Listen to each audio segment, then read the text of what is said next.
La pitié, on connaît pas. Masterclass du Paris Saint-Germain et maintenant place au quart de finale.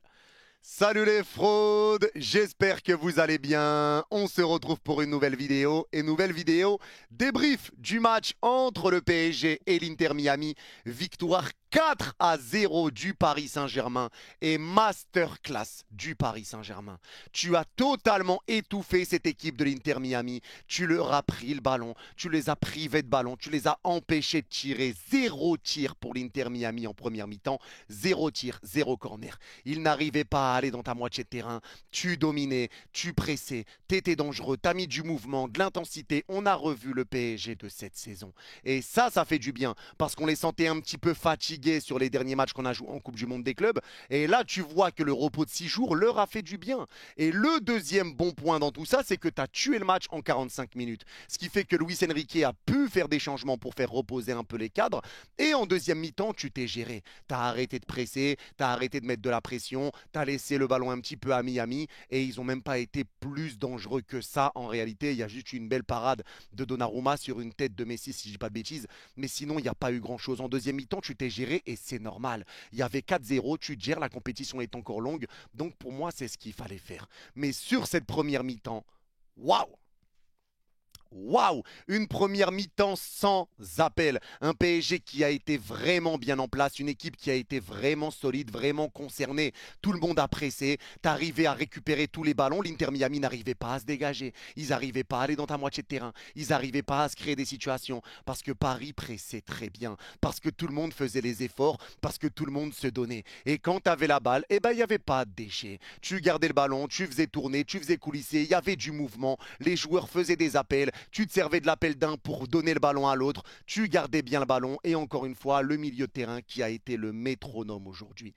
Un milieu de terrain qui a été exceptionnel. Fabian Ruiz, Vitinha, Neves, ces trois-là ensemble, c'est juste grandiose. C'est magnifique parce que tu le vois avec un Vitinha qui, avec le ballon, est juste stratosphérique, ressort bien du pressing, garde la balle, met des passes extraordinaires, capable de marquer aussi, mais il t'a mis des caviars incroyables. Un Joyeux Neves qui presse, qui vient faire des efforts de fou, qui n'a jamais le porteur de balle, qui fait tous les efforts pour récupérer le ballon, et un Fabian Ruiz qui a un sens du placement qui est juste extraordinaire. Les gars, là, il faut le dire. Fabian Ruiz, aujourd'hui, son placement, encore une fois, son ballon, ils se comprennent tous les trois. Le milieu de terrain du PSG, c'est de l'orfèvrerie. Les trois ensemble, c'est quelque chose. Ils se comprennent, ils s'entendent, ils savent comment jouer ensemble, ils se comprennent et ça fait du bien de voir ça. Mais Fabian Ruiz sans ballon, son placement, à chaque fois, il est hyper bien placé. Le jeu sans ballon de Fabian est juste incroyable. Il est tout le temps dans la bonne zone, tout le temps à demander le ballon au bon endroit, tout le temps pour faire des appels qui vont soit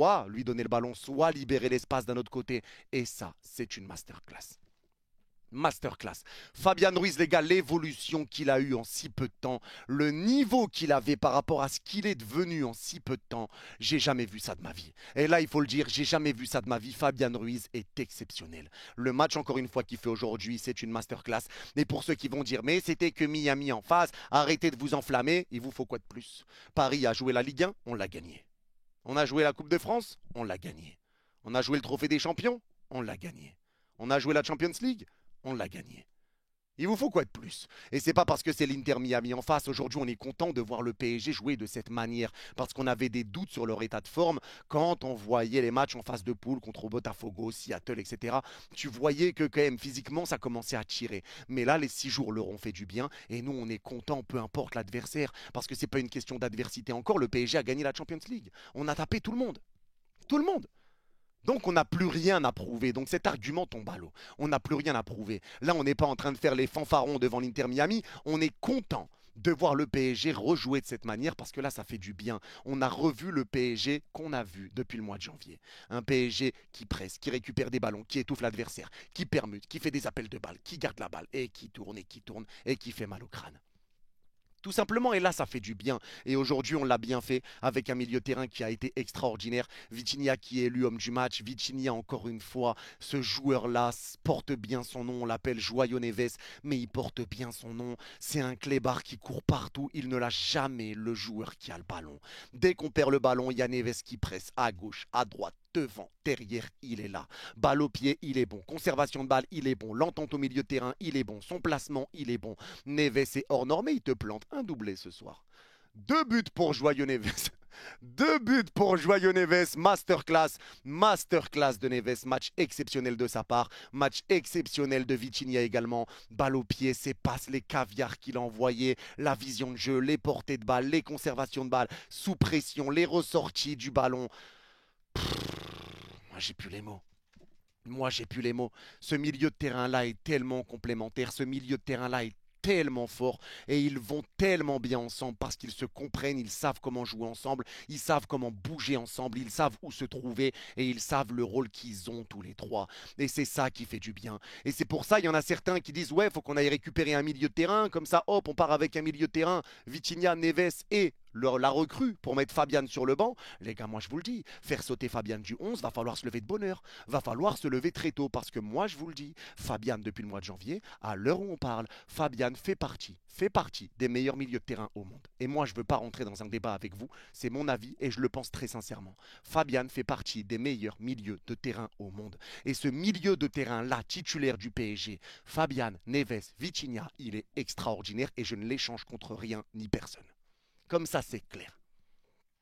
Comme ça, c'est clair. Je ne l'échange pas.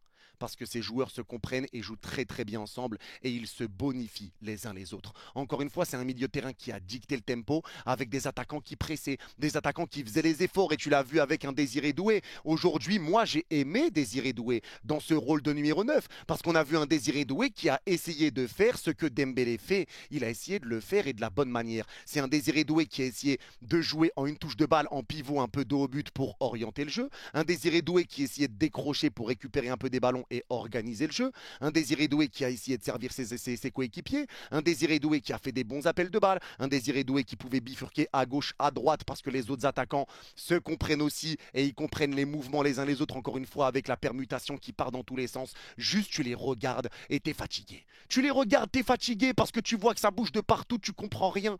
Tu comprends rien. Mendes qui va au milieu. Vitinha qui prend sa place. Gvara à gauche et hop, il passe à droite. Et Barcola à gauche. Hop en neuf. Doué dans l'axe. Hop à gauche. Ça part dans tous les sens. Dans tous les sens. Ça part partout. Ça part partout. Et ce qui est drôle, c'est que là, il n'y a aucun attaquant qui a marqué. Et le PSG te sort une masterclass avec un Neves qui te met un doublé, mais avec un Désiré Doué que j'ai aimé aujourd'hui dans son rôle de faux numéro 9. Il a tenté des dribbles, il y a des moments ça passait pas, mais c'est le propre des joueurs qui dribblent, ça c'est clair et net. Hein, il y a des moments où il est bloqué par 2-3 joueurs, il n'a pas de solution de passe, donc il essaye de passer entre les deux. Des moments ça va passer, des moments il perd la balle. Mais moi j'ai aimé Doué dans son attitude, dans ses pressings, dans ses retours défensifs, dans son jeu de haut but, dans son jeu en pivot pour servir ses attaquants, dans ses appels de balle, dans son envie, dans son organisation avec l'équipe. Moi personnellement j'ai beaucoup aimé Désiré Doué et l'autre joueur que j'ai beaucoup aimé, bien sûr parce que pour moi il n'y a pas de flop aujourd'hui, très clairement, et ben c'est Bradley Barcola. Parce que Bradley Barcola aujourd'hui te sort un match sur le couloir droit qui est juste magnifique. C'est un Bradley Barcola qui a couru je ne sais combien de kilomètres, mais il a mis un pressing sans arrêt. Barcola a mis un pressing de malade. Même quand les joueurs avaient la balle à gauche de notre surface, qui repartait sur le gardien, Barcola il courait de devant notre surface jusqu'au gardien.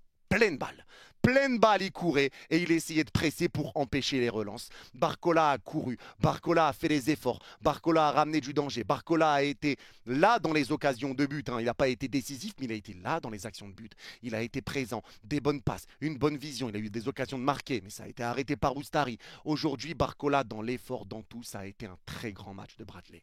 Il n'est pas décisif, mais grand match de sa part. Grand match de sa part. Rien à dire. Rien à dire parce que c'est lui qui ramène le deuxième but, la passe qu'il met à Fabian qui resserre Neves pour le 2-0 et c'est lui qui fait la passe à Hakimi en retrait qui touche la barre et après il pousse le ballon au fond. Ça aussi il ne faut pas l'oublier. Donc Barcola, top performance de sa part, magnifique match, ça fait du bien. Encore une fois on revoit un PSG qui donne tout, qui est plutôt en jambes, un PSG qui semblait pas fatigué aujourd'hui et c'est un PSG qui a pu se gérer pour les quarts de finale donc tant mieux. Tous les feux sont au vert et là ça fait du bien. Là c'est vraiment la meilleure situation qui pouvait nous arriver. Terminer le match en première mi-temps, 4-0 et se gérer en deuxième, pouvoir faire sortir un peu les cadres et te gérer en deuxième mi-temps. C'est exactement ce qu'il fallait faire. Gvara sur le côté gauche encore une fois. Eh ben Gvara pour moi fait partie des meilleurs recrues dans un mercato hivernal de l'histoire. L'arrivée de Gvara fait du bien. Gvara encore une fois dans ses roublardises, il est plein de roublardises, il est plein de un petit peu, c'est un jeu un peu frustrant pour les adversaires. Il est là à énerver énervé un peu. C'est un joueur énorme, Guevara, dans ses prises de balles, dans ses dribbles, dans ses accélérations, dans ses combinaisons, dans sa disponibilité, dans ses retours défensifs. Encore une fois, Guevara fait un grand match. Il a ramené beaucoup de situations, il a ramené beaucoup de dangers, il a bien réussi ses dribbles, il était bien placé, il était à l'aise, bien balle au pied. Top perf. Top perf de Guevara, encore une fois, parce que c'est pas la première fois, ça ne change jamais. Guevara a été exceptionnel sur le côté gauche, ça a été un grand Paris Saint-Germain aujourd'hui. Un énorme Paris Saint-Germain, une attaque qui a mis beaucoup de pressing, un milieu qui venait aider tes attaquants, qui restait bien en place au milieu, qui permutait mais qui restait toujours dans un losange au milieu de terrain, ça bouge toujours en groupe, ça bouge tous ensemble. Et si vous pouvez regarder, ça bouge toujours ensemble et ça c'est exceptionnel. Et une défense qui a été incroyable aussi, mais avant de parler de la défense, parce que là on va venir sur Pacho, le premier but du Paris Saint-Germain. Ce coup franc qui ressemble tant au coup franc qu'on a mis contre Manchester City. Coup franc de Vitinha, ça arrive deuxième poteau sur Neves tout seul, tête de Neves et ça rentre. Je sais que vous avez loupé quelque chose. Pour certains l'ont sûrement vu. Mais ce but qui permet à Neves de rester tout seul, c'est Pacho. C'est Pacho. Pacho qui a été là très haut sur le coup franc quand Vitinha va le frapper, il y a Pacho qui est haut et Vitinha qui est derrière. Et au moment où Vitinha s'élance, Pacho recule, Mendes avance et il demande en profondeur, donc ça fait ce mouvement-là où Pacho recule et Mendes avance. Pas de position de hors-jeu, mais Pacho vient se mettre en opposition. Il fait un petit bloc sur un joueur de l'Inter Miami. Le joueur ne peut pas passer. Neves part dans le dos. Il est tout seul deuxième poteau. Donc il y a ce mouvement et tu vois que c'est quelque chose qui est travaillé aussi à l'entraînement. C'est travaillé. C'est travaillé parce qu'il me semble que contre le Manchester City, c'était pareil. Hein. C'est Pacho aussi qui permet de libérer sur le côté pour que Neves soit tout seul. Et tête plongeante, Neves magnifique, très efficace de la tête. Magnifique but, mais Pacho très important sur ce but. Très beau coup franc de Vitinha, très bel appel de Neves, très bon travail de Pacho. 1-0. Le deuxième but, il arrive sur une récupération grâce à un pressing de Fabian très haut qui est limite en numéro 9 à ce moment-là. Fabian vient presser, il récupère la balle, ça vient sur Barcola. Barcola, passement de jambe, passe pour Fabian. Fabian peut tirer, Oustari s'attend à ça et il te met cette passe. Cette passe, ce X carré sur PES pour que Neves puisse la pousser au fond. Encore une fois, ça fait du bien de voir des joueurs pas matrixés. Ils se disent pas, oh là je vais marquer, je peux tirer. Non, là on cherche le bien du PSG. On cherche à se mettre à l'abri. Il y a un joueur mieux positionné que moi, je lui donne. C'était magnifique dans les actions collectives, dans les constructions, dans les conservations de balles, dans les appels de balles, dans les mouvements, dans les libérations d'espace. C'était un grand match. C'était un grand match et un grand PSG. Alors oui, certes, ça va monter de niveau quand on est en quart de finale, mais ça fait déjà du bien de les voir rejouer comme ça parce qu'on a prouvé qu'on était capable de le faire contre n'importe quelle équipe. C'est important de le redire. Hein, on ne sort pas de nulle part en se disant « Ah, ça y est, cette année, elle est pour nous. » Non, la Ligue des Champions, on l'a fait déjà contre tout le monde et on le refait aujourd'hui. Ça fait du bien de le revoir. Donc ça ne sert à rien de dire « On verra contre un tel. » On a déjà vu. Hein, on a déjà vu. Donc pas besoin d'aller plus loin. Mais aujourd'hui, Pacho a été très bon en défense, encore une fois. Il faut parler lui aussi de son évolution parce que ça évolue dans l'ombre, mais il évolue très solide, impeccable, impérial, repousse les ballons, il est là, il défend bien, il essaye de relancer, il remonte, il presse haut. Pacho, top performance de sa part. Et ça fait du bien et on espère qu'il va rester très longtemps au PSG. Très gros match de Pacho et très gros match de Marquinhos. J'ai beaucoup aimé Marquinhos sur le point de vue défensif, sur le point de vue de couvrir les espaces qui sont laissés dans notre dos. J'ai beaucoup aimé ses récupérations, mais la qualité de passe de Marquinhos, j'en ai déjà parlé sur le dernier débrief, mais il faut continuer d'en parler. La qualité de passe de Marquinhos, sa vision de jeu, ses changements d'aile, ses passes en profondeur, ses ballons piqués dans le dos de la défense, les passes de Marquinhos, c'est une merveille. C'est une merveille, et il faut le dire, parce qu'on est souvent à critiquer Marquinhos, enfin, notamment sur le passé surtout, mais là, il faut le dire, les passes de Marquinhos sont juste exceptionnelles. Gros match de la part de Marquinhos, et sur le côté, bien évidemment, maintenant, on va parler d'Achraf Hakimi. Achraf Hakimi, encore une fois, buteur. Achraf Hakimi est le latéral dans l'histoire le plus décisif sur une seule saison. Achraf Hakimi, encore décisif. Achraf Hakimi, encore buteur. Achraf Hakimi, encore exceptionnel. Là, dans les récupérations de balles. Là, pour faire son travail défensif. Là, pour presser. Là, pour permuter. Là, pour partir au milieu de terrain. Là, pour partir sur le côté droit. Là, pour centrer. Là, pour combiner avec ses coéquipiers. Là, pour ramener du danger. Hakimi, top performance de sa part. Top perf. Top perf. Et là, les gars, je vais rentrer dans quelque chose, mais pour moi, oui, c'est une saison qui peut être ballon d'or pour Hakimi. Hakimi peut mériter ce ballon d'or. Et pour moi, Hakimi mériterait ce ballon d'or. Le truc qui me fait peur, c'est qu'on est en train de propagander Dembélé. Et là, ça est en train de tourner sur une propagande pour Hakimi. Attention à la dispersion des votes et attention à ce que ça ne profite pas à Lamine Yamal, par exemple. Donc là, attention quand même si c'est vrai que Hakimi mérite le ballon d'or, Dembélé le mérite aussi. Mais maintenant, le public du Parc des Princes a choisi. Quand ça chantait Ousmane Ballon d'or et Ousmane Ballon d'or, c'est Ousmane qui va être propagandé. Maintenant, oui, Hakimi le mériterait aussi. Là, il faut être honnête, il faut être objectif. Ce qu'il fait, ça n'est jamais arrivé dans l'histoire. Décisif en Ligue des Champions, dans tous les tours, les quarts de finale, les demi-finales, la finale. Décisif tout le temps. Décisif tout le temps. Hakimi fait une saison monstrueuse. Moi, ce qui me fait peur maintenant, c'est juste la dispersion des voix. Parce que ce ballon d'or doit venir au Paris Saint-Germain. Ça, c'est clair et net. Mais Hakimi est le meilleur latéral droit au monde. Et encore une fois, pour moi, Hakimi fait partie des meilleurs latérales droits de l'histoire. Pour moi, il n'y a pas de doute, il n'y a pas de débat, il n'y a pas de blabla. Il fait déjà partie des meilleurs latéraux droits de l'histoire. Hakimi est hors norme, Hakimi est magnifique, Hakimi est exceptionnel. C'est un joueur exceptionnel, joueur magnifique, bourré de talent, joueur incroyable qui fait énormément de bien en PSG. Il n'y a rien à dire. Il n'y a rien à dire. Et c'est une top perf de Mendes également sur le côté gauche. Mendes qui a fait son taf, qui a essayé d'accélérer, qui a essayé de ramener du danger. Il est beaucoup resté en troisième centrale aujourd'hui, mais il a essayé de monter un petit peu. Il a essayé de ramener des accélérations. Il a réussi à passer, récupérer des coups francs, tout ça. Un bon match de la part de Mendes, mais un très bon match d'équipe. En deuxième mi-temps, tu t'es géré beaucoup plus. Et voilà, tu as laissé le ballon à l'Inter Miami. Et je vais juste dire quelque chose par rapport à l'Inter Miami et notamment par rapport à Léo Messi. Léo Messi, je le répète, pour moi est le meilleur joueur de l'histoire. Le meilleur joueur de l'histoire du football. Certains voyaient ce match un peu comme un aspect de revanche, etc. Bon, c'était surtout des retrouvailles, mais bon, Messi, ça y est, 8 ballons d'or, il a tout gagné, Coupe du Monde, Ligue des Champions.